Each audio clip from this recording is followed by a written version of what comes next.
여러분 대림절이 뭔지는 다 아시죠? 대림절. 기다릴 대자를 쓰고요. 임할 임자를 씁니다. 그래서 임함을 기다린다라는 건데요.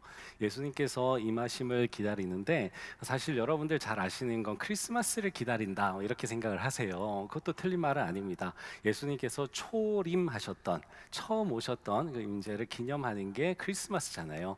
그래서 이제 초림과 함께 재림도 기대하는 거예요. 사실 그쪽에도 방점이 찍혀져 있는 거죠. 다시 오실 예수님에 대해서 기대하는 걸 대림절이라고 합니다. 한 문학 평론가가 이런 이제 글을 썼어요. 제가 그걸 읽어봤는데 기다림이 사라진 시대, 기다림의 가치라고 하는 겁니다. 현대 시대를 살아가는 우리가 기다림을 잘 못한대요. 근데 그게 왜 그러냐면 문명이 점점 발전되면서 우리가 어디에 포커스를 두냐면 속도에 포커스를 둔답니다. 그래서 점점 기다림의 고통을 해결하려고 하는 거예요. 예를 들면 여러분들 다 가지고 계시는 이제 스마트폰 같은 경우에도 이게 처음 나왔을 때랑 지금이랑 이 구동 속도가 완전 다르거든요. 이렇게 전개가 빨라지는 걸 추구하는데 사실 이 대림이라고 하는, 그러니까 예수님의 재림을 기다린다라고 하는 이건요, 이 우리 구원의 여정에 있어서 너무나 전개가 느린 거예요. 어느 정도 느리냐면 사실 우리 구원의 드라마는 예수님의 초림 때부터 시작되는 거잖아요. 주님께서 이 땅에 오셨어요. 그리고 선포를 하십니다. 공생애를 하시면서 뭐라고 선포하시죠? 하나님 나라가 이 땅에 왔다는 거예요. 내가 왔는데 하나님의 나라가 같이 왔다라는 겁니다. 그래서 계속해서 전파하시고 그리고 십자가에 달리시고 그 다음에 부활하시고 승천하시고 그리고 재림을 약속하신 거예요.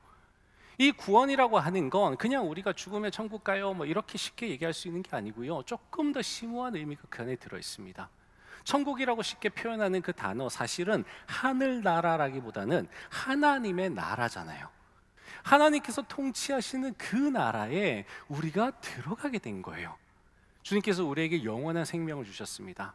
그 영생을 가진 사람들은 그 나라에 가게 돼요.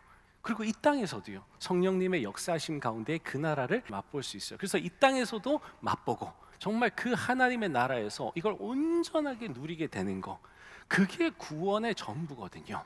하나님의 나라가 바로 이 주님이 다시 오시는, 그 다시 오심과 함께 오시는 거거든요. 그래서 우리는 주님께서 너무나 우리에게 주시길 원했던 그 구원을 바라는 마음으로 기다려야 되는데 그걸 놓치고 있단 말이죠.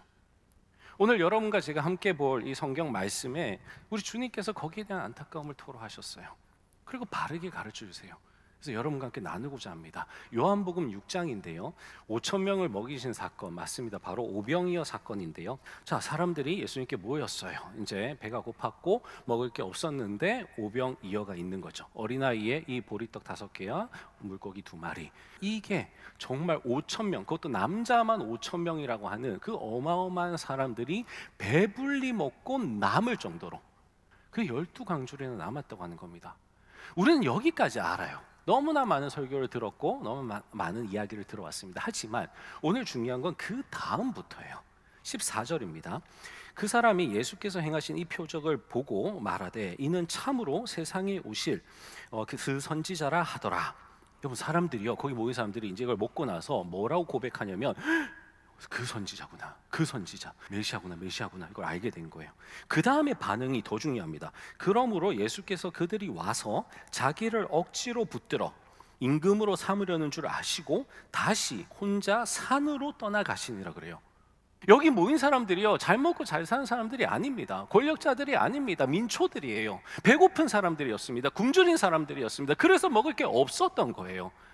그런 사람들에게 먹을 걸 배불리 풍족하게 이렇게 쉬운 방법으로 줄 수 있는 사람이 나타났다는 건 어마어마한 거죠. 거기다가 이스라엘 민족이 기다리던 메시아구나, 이거구나, 하나님 그래서 이분을 보내주신 거구나. 사람들은요 모여서 왕으로 만들려고 했어요. 그러면 왕이 되셔도 되는 거잖아요. 근데 예수님이요 도망가듯이 산으로 피하십니다. 16절에 보시면 저물매 제자들이 바다에 내려와서, 저물매, 날이 저물었어요.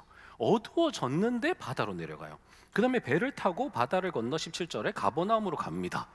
그 어둠을 뚫고 예수님께서 제자들을, 야 니네는 배 타고 바다 건너편으로 가, 난 일단 산으로 피할게, 이런 상황인 거예요. 왜요? 예수님은 왕이 되고 싶지 않으셨어요. 그게 예수님께서 이 땅에 오신 이유가 아니었거든요. 제자들조차도 만약에 이 사람들과 같이 있으면 혹할 수 있잖아요. 만나서 그딴 소리 듣지 말라는 거예요. 그게 아니라는 겁니다. 자, 그렇게 해서 내용이 쭉쭉 이제 이어져요. 이 사람들이요, 예수님을 너무나 만나고 싶잖아요. 지금 이거 대박인데요. 이분 놓치면 쪽박이에요. 그래서 이분 어쨌든 붙잡아야 되거든요. 어떻게 하느냐? 다음 날 이분이 사라진 걸 알고 와 막 수소문했더니 배 타고 제자들이 가는 걸 봤다 뭐 이렇게 했겠죠. 그래서 그걸 알고 배 타고 바다를 건너갑니다. 그래서 예수님이 있는 곳에 당도합니다. 자, 그래서 보시면 25절에 바다 건너편에서 만나 랍비여 언제 여기 오셨나이까? 아, 그 정도 정성이면 좀 받아줘야죠. 예, 캠프에 넣어줘야 될 거 아닙니까? 그런데 그게 아니라 지금 뭐라고 얘기를 하시면 26절에 정말 중요한 얘기를 하십니다. 예수께서 대답하여 이르시되 내가 진실로 진실로 너희에게 이르노니. 여러분, 일단 성경에서 진실로 진실로가 나오면 이건 예수님께서 각 잡고 하신 얘기예요. 이거 예능이 아니라 이건 다큐입니다. 이거 찐 다큐예요, 찐 다큐. 그래서 여러분 일단 진실로 진실로가 나오면 무조건 여러분들 각 잡고 보셔야 돼요. 진실로 진실로. 자, 너희가 나를 찾는 것은 표적을 본 까닭이 아니요 떡을 먹고 배부른 까닭이로다라고 얘기를 합니다. 야, 니네 지금 나한테 온 거 니네 내가 준 어떤 표적을 보고 온 게 아니라 내가 떡을 준 거, 빵을 준 거, 그거 먹고 배불러서 그거 더 얻어 먹으려고 온 거잖아 라는 겁니다. 맞아요. 제자들 그래서 온 거예요. 배고팠는데, 너무 굶주렸는데, 로마의 압착 속에서 힘들었는데 우리 구원해 줄 사람이니까 온 거예요. 그게 왜요? 근데 예수님께서는 그게 아니라는 거죠. 지금 그게 뭔가 잘못됐다라는 거예요.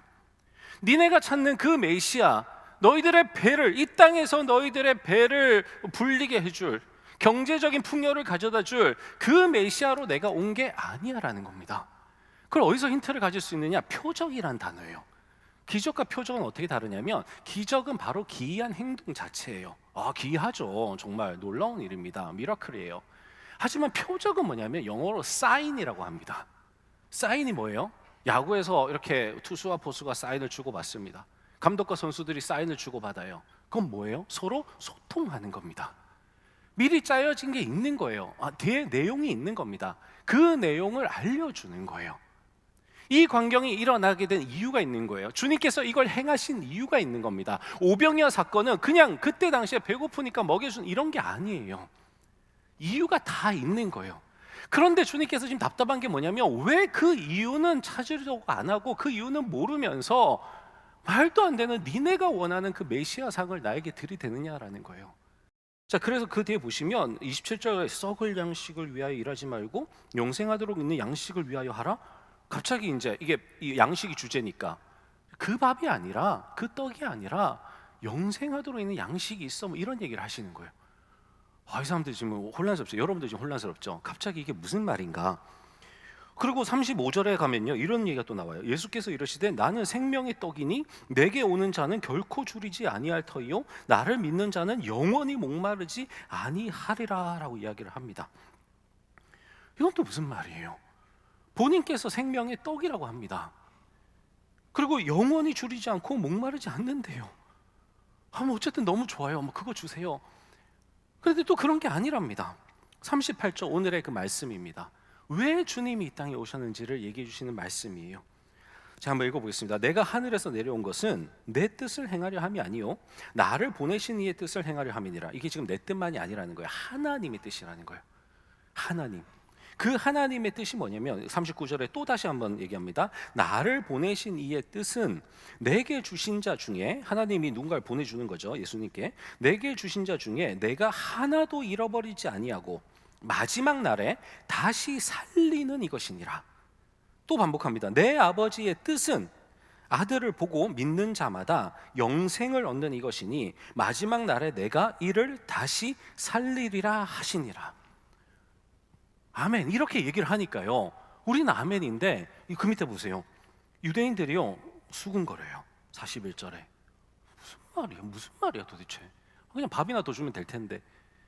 그런 수군수군 하니까 예수님께서 그 다음 절에 수군거리는 걸 아시고 서로 수군거리지 말라라고 하시면서 44절에 얘기하십니다.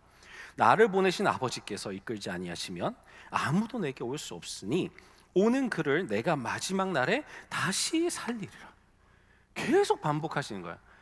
아버지께서 보내주신 사람들 있는데 내가 마지막 날에 다시 살리리라. 마지막 날에 다시 살리리라. 그들은 영생을 가졌는데 내가 다시 살리리라. 여러분, 이게 무슨 말이냐면요, 예수님께서 이 땅에 오신 이유는 이 땅에서 우리가 무엇을 잘 먹을까, 우리가 어떻게 출세할까, 이 땅의 부귀영화를 위함이 아니라는 거예요. 너희들의 관심은 다 이 땅에 있지만 나는 이 땅이 아니라 저 하늘을 지금 알려준다라는 겁니다. 내가 이 땅에 온 건 이 땅에서 너희들이랑 잘 먹고 잘 살기 위해서 온 게 아니야. 이 땅의 삶은요, 고작 해야 100년입니다. 주님은 지금 영생을 얘기해 주고 계세요. 여러분, 영생은요, 영원한 생명이에요. 영원한 생명. Eternal life라고 되어 있잖아요. 영어로 영원한 생명이에요. 이 영원한 생명은 신학적으로 두 가지 의미를 가집니다. 첫 번째는요, 종류가 다른 생명이에요. 지금 우리가 가지고 있는 이 생명, 이 호흡 있잖아요. 이 호흡이 있는 이 생명, 이 생명과는 종류가 다른 거예요. 이게 육적인 생명이라면 영생은 영적인 생명이에요. 그 다음에 또 하나의 속성이 뭐냐면 영원하다는 거예요. 지금 우리의 이 육적인 생명은요, 영원하지 않잖아요. 불멸하는 사람이 어디 있어요? 다 죽습니다. 이거 한계가 있어요. 제한적입니다. 하지만 영원은 말 그대로 영원해요. 단순히 영생을 그냥 이 삶의 무한적인 반복, 그래서 쭉 연장된 이게 아니고요, 다른 종류의 생명이 영원히 이어지는 거예요. 그 영생이 있어야 하나님의 나라에 들어가서 영원히 살아갈 수가 있는 겁니다. 주님은 그걸 주고 싶어 하시는 거예요. 하나님의 나라는요, 지금 오병이어 사건 같은 게 일어날 필요가 없는 나라잖아요. 왜요? 거긴 굶주림이 없어요. 배고픔이 없습니다. 여러분, 예수님께서 표적이라고 말씀하셨잖아요. 왜 이 사건이 표적이냐면 주님께서 이 땅에 오셔서 하신 일은요, 모든 일이 다 하나님의 나라를 보여주기 위한 일이에요. 주님이 하셨던 그 기적들 하나하나, 그 표적들을 보면요, 하나님 나라에는 그런 게 없어요. 그러니 우리가 봤을 때는요, 어떻게 아픈 사람이 낫지? 어떻게 죽은 사람이 살아나지? 어떻게 저렇게 배불리 먹을 수가 있지? 이게 다 하나같이 기적으로 느껴지는 거예요. 주님께서는 거기에 대해서 아니라는 거예요. 이거 니네가 영원히 누릴 거야. 근데 사람들이 계속해서 떡만 찾으니까 예수님이 그거 아니라고 얘기해 주시는 겁니다. 근데 문제는 주님께서 하시는 그 비유가 이거 식인종도 아니고 자꾸만 먹으라 그래요. 자기를 내 살을 먹고 내 피를 마시고 막, 이거 어떻게 이해를 해요 이게? 우리는 지금 뭐 성찬식이라는 걸 통해서 아시죠? 그게 어떤 의미들이 있는지. 하지만 이때 당시는 사실 이때 이후에 초대교회도요, 사람들이 오해하고 그랬거든요. 진짜 그러는 거 아니야? 그러면서. 근데 주님께서는 그럴 정도로 사람들이 나에게 와서 나의 모든 거를 다 먹고 마시듯, 우리 맛본다라는 표현 하잖아요. 그 주님과 교제하는, 그 주님과 사귀는, 정말 친밀해지는, 그러면 알게 되는 거예요. 그런데 제자들은 그게 아니었어요. 그래서 이 말이 너무 어려웠어요. 그래서 60절에 보시면 제자 중 여럿이 듣고 말하되 이 말씀은 어렵도다. 누가 들을 수 있느냐 한데. 여러분, 이 사람들 지금 뭐라고 호칭을 하죠? 그냥 군중들인가요? 스스로 내가 예수님 따르는 사람이라고, 제자라고 하는 사람들이에요. 그 사람들이 이 말씀을 듣고 이거 어려운데? 내가 생각했던 거랑 다른데? 그거 아닐까요? 그리고요, 보시면 예수님도 그걸 알았어요. 그래서 예수님도 물어봅니다. 이 말이 너희에게 걸림이 되느냐? 그 다음에 일어난 사건이 좀 안타깝습니다. 66절에 보시면 그때부터 그의 제자 중에서 많은 사람이 떠나가고 다시 그와 함께 다니지 아니하더라라고 합니다. 잠깐 떠났다가 돌아온 게 아닙니다. 많은 제자들이 떠나갔습니다. 12제자만 있었던 게 아니거든요. 예수님의 그 많은 추종자들, 소위 오늘날로 치면 기독교인이라고 하는 사람들, 교회 다니는 사람들, 예배하는 사람들, 그 사람들 가운데에 많은 사람들이 떠나가고 다시는 그와 함께 다니지 아니하였더라라고 합니다. 예수님께서 12제자에게도 물어보세요. 너희도 가려느냐? 67절입니다. 베드로의 대답을 한번 볼게요. 68절입니다. 시몬 베드로가 대답하되 주여 영생의 말씀이 주께 있사오니 우리가 누구에게로 가오리이까? 역시 베드로예요, 그렇죠? 그 다음에 하는 고백이 이겁니다. 우리가 주는 하나님의 거룩하신 자이신 줄 믿고 알았사옵나이다. 표적을 안 거예요. 사인이 뭔지 안 거예요. 바로 그 표적을 이제 눈치채기 시작하는 겁니다. 아, 지금 우리 선생님의 말씀이 이 땅이 아니구나. 이 땅에 포커스가 맞춰져 있는 게 아니라 바로 하나님의 나라. 우리는 알지 못하지만, 보이지 않지만 바로 그 하나님의 나라, 그곳에 뭔가 다 온전히 이해하지는 못했지만 뭔가 알아차리기 시작을 하는 거예요. 여러분, 주님께서 이 대림절에 여러분들에게 물어보십니다. 너희도 가려느냐? 여러분, 하나님의 나라가 있어요.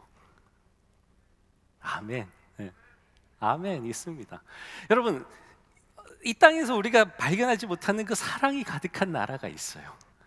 사랑이 충만한 나라가 있어요. 그냥 사랑이에요. 그냥 사랑 아닌 게 없으니까. 정의가 충만한 나라가 있습니다. 이 땅에는요, 불의가 너무 많아요. 하지만 정의로 충만한 나라가 있어요. 여러분, 선함으로 깔려있는 나라가 있습니다. 그냥 선해요. 악한 게 없어요. 그 나라가 있어요. 그냥 배고프지 않고 이런 건 아무것도 아닌 나라가 있어요. 심지어 보석도 아무것도 아닌 돌멩이처럼 널려있는 그런 나라라 그래요. 미의 가치가 다르고요, 소중함의 가치가 달라지는 그 나라가 있습니다. 빈부의 격차가 없는 그 나라가 있습니다. 경쟁이 없는 그 나라가 있어요. 그 나라로 주님은 지금 부르시는 거예요. 영원한 생명을 주시면서 영원히 그 나라에서 함께 살자고 하시는 겁니다. 그 초대를 진지하게 고민해 보셨으면 좋겠어요. 주님을 기다리는 이 대림이라고 하는 건요, 그냥 주님 오신다고? 응, 알았어. 그래, 기억해야지. 이게 아니에요. 주님은 기다리는 자들에게 주신 사명이 있습니다. 주님께서 하신 그 일을 하는 겁니다.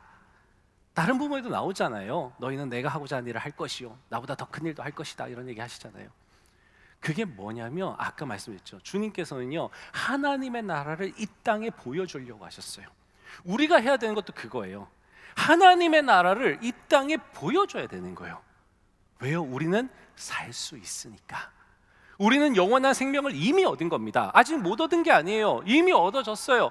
그 생명을 가진 자로서 이 땅에서 하나님의 나라를 선포해야죠. 말로만 하는 게 아닙니다. 주님도 말로만 하지 않으셨잖아요. 행동으로 보이는 겁니다. 그 방법을 하나 알려드리고 오늘 말씀을 마치려고 합니다.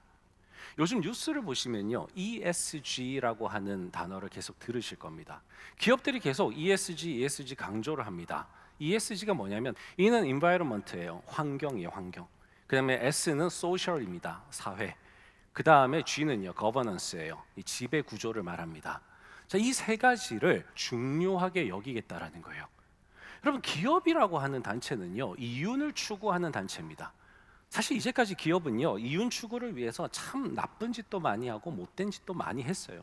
그런데 갑자기 기업이 착해졌네요, 그렇죠? 환경을 생각했다 그러고 사회에 공헌하겠다고 합니다. 지배 구조를 바꾸겠대요. 투명하게 만들겠답니다. 가만히 들여다보면 기업이 착해진 게 아닙니다. 오히려 소비자가 착해졌고 투자자가 착해졌어요. 투자자가 저렇게 환경을 생각하는 기업에 투자를 하겠다고 하는 겁니다. 그리고 소비자가 환경을 생각하고 사회를 생각하는 그 기업의 물건을 사겠다고 하는 겁니다. 그러니 기업은요, 돈이 되니까 또 저거를 이제 홍보로 내거는 거죠. 자, 그러면 투자자와 소비자, 즉 사람들은 왜 갑자기 착해졌을까요? 살아야 되니까 그래요. 살아야 되니까. ESG와 함께 나오는 단어가 지속 가능성입니다. 지속 가능성. 지금 우리는요, 지속 가능성의 위기를 겪고 있어요. 여러분, 신문 기사에서 보셨겠지만 그 Z세대, 아직 어린 청소년 단계 Z세대들이요, 환경에 관심이 그렇게 많대요. 이유가 뭘까요? 잘 배워서? 아니에요. 살아야 되니까. 자기들 아직 100세까지 살아야 되거든요. 80년 넘게 살아야 돼요. 그런데 지금 이 땅이요, 살만한 곳이 아니게 돼버렸습니다. 위기감을 느끼는 거예요. 지속 가능성의 위기감. 우리 어떻게 살지? 이대로 안 된다는 거예요. 근데 어른들 하는 거 보니까 환경 파괴 계속 하고 있는 거예요. 그래서 그들이 나서는 겁니다. 그런 회사 안 사요. 환경 생각하는 회사 물건 살 거예요. 사회는 어떻죠? 문명이 이렇게 발전했음에도 불구하고 사회는 별로 발전을 안 한 것 같아요. 여전히 소외된 사람들, 여전히 힘든 사람들, 어려운 사람들, 여전히 그 취약계층, 여전히 우리의 관심사 밖에 있는 사람들이 존재합니다. 그들에 대해서 어떻게 손을 쓸 수가 없어요. 어떻게 다 감당하죠? 지배구조도 마찬가지예요. 이제까지 짓밟히면서 말 한마디 못하고 살아왔지만 이제 그게 아닌 거예요. 그렇게 해서 미래가 없는 거예요. 투명하게 바뀌어 나가야 되는 겁니다. 사람들이요, 집단지성이 생긴 거예요. 이대로는 안 됩니다. 안 됩니다. 즉 아우성 치는 겁니다. 그게 지금 드러나는 거예요. 제가 이 말씀을 드리는 이유는요, 우리 크리스찬들이 이거 해야 됩니다. 특히 주님을 기다리는 바로 그 자세로 이거 해야 돼요. 우리는 이유가 다릅니다. 물론 우리도 소비자 중에 한 명이고 우리도 이 인류를 살아가는 인류 중에 한 명입니다. 동일한 이유가 있겠죠. 하지만 크리스찬들은 우리는 또 다른 이유가 있어야 됩니다. 여러분, 이 환경은요, 우리 주님께서 만드신 거잖아요. 인간만 지으신 거 아니잖아요. 인간만 소중한 거 아니잖아요. 우리더러 환경 파괴하면서 살라고 한 거 아니잖아요. 잘 다스리라 그랬어요. 잘 가꾸라는 말입니다. 그거 해야 되는 거잖아요. 하나님 나라의 환경은 어떨까요? 하나님 나라의 환경 오염투성일까요? 공해투성일까요? 메말라갈까요? 썩어갈까요? 아니잖아요. 그 환경, 우리에게 돌보라고 하신 그 환경 돌봐야죠. 사회는 어떻죠? 경쟁 사회 속에서 살아나기 힘들죠. 치열합니다. 하지만 하나님의 나라는 그렇지 않을 거잖아요. 그 나라 보여줘야죠. 적어도 이 땅을 나그네의 삶으로 여길 줄 아는 우리라면 조금 시간 더 낼 수 있지 않을까요? 그래서 돌볼 수 있지 않을까요? 적어도 하나님의 사랑을 맛본 우리라면 조금 더 우리의 사랑을 줄 수 있지 않을까요? 그래서 소외된 사람들, 취약한 사람들 눈길 한 번 더 줄 수 있고 손 한 번 더 내밀어 줄 수 있지 않을까요? 돌볼 수 있는 거죠. 지배구조도 마찬가지입니다. 하나님은요, 통치자세요. 하지만 우리가 하나님을 좋아하는 이유가 뭐예요? 하나님은 독재자가 아닙니다. 하나님은 스스로를 위해서 그 통치 권력을 쓰시는 분이 아니에요. 하나님은 늘 남을 위해서 그 힘을 쓰세요. 우리가 크리스찬 리더라면, 여러분이 회사에서 어디 가정에서 어디에서건 여러분들이 리더라면 여러분이 가지고 계신 그 권력, 그 힘, 여러분 주변에 있는 바로 그 사람들 위해서 쓰라고 주신 겁니다. 하나님의 통치하심을 보고 배운 사람들이라면 적어도 우리가 이 땅에서 타인을 위한 통치 해볼 수 있지 않을까요? 영원한 생명을 가지지 못한 사람들처럼 동일하게 세상을 바라보고 동일하게 나만의 이익을 바라보며 이기적으로 사는 것이 아니라 영원한 생명과 하나님의 나라를 아는 사람으로서 이 세상을 바라봐야 되지 않을까요? 그런 의미에서 ESG는 사실은 기업이 해야 될 게 아니라 교회가 해야 되고 저와 여러분들, 바로 재림을 기다리는 사람들, 예수 그리스도의 다시 오심과 하나님 나라의 다시 오심을 기다리는 사람들, 우리가 해야 될 일입니다. 주님께서는 그래서 우리더러 빛이라 말씀하셨고 소금이라고 말씀을 하신 거예요. 그거 하면서 기다리자고요. 대림절이 왜 4주나 될까요? 잘 모르겠어요. 그런데 중요한 건 4주나 있다는 겁니다. 성탄절은 하루에 지나가요. 부활절도 하루에 지나갑니다. 하지만 대림절은 4번이나 있어요. 그 4주 동안 묵상하고 그 4주 동안 실천 계획을 해보는 겁니다. 내가 실제로 내 삶 가운데 어떻게 이 ESG를 내가 실천할 수 있을까? 내가 기다림의 시간 가운데에 어떻게 내 삶을 빛으로 소금으로 살 수 있을까? 하지만 여러분들 너무 두려워하지 않으셔도 됩니다. 결단만 하자 그러면 두렵죠. 왜냐하면 안 지켜질 것 같으니까. 작심삼일을 극복하는 방법이 뭐죠? 3일 만에 계속 작심하시면 되는 겁니다. 그러면 계속 이어진대요. 주님의 그 재림, 우리의 일상 가운데에 계속 기억하기 힘들 거예요. 하지만 그래서 우리는 매주 예배가 있고요.